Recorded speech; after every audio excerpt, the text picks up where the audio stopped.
तर आपण सर्वप्रथम कांदा, लसूण, आलू, कोथिंबीर आणि कढीपत्ता घ्यायचा, धुवून घ्यायचा.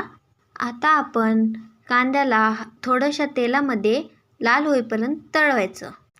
आता आपण लसूण आणि अद्रक कुटून घ्यायचा, बारीक कुटून घ्यायचा. लाल होईपर्यंत कांदे तळून घ्यायचे. त्यामध्ये आपण कढीपत्ता टाकूयात. आता कांदे लाल झालेले आहेत तर आपण हळद टाकूयात आणि आपल्याला लागेल तेवढं मिरची टाकूयात. आता याला चांगलं परतवायचं आणि यामध्ये थोडासा मसाला ॲड करायचा.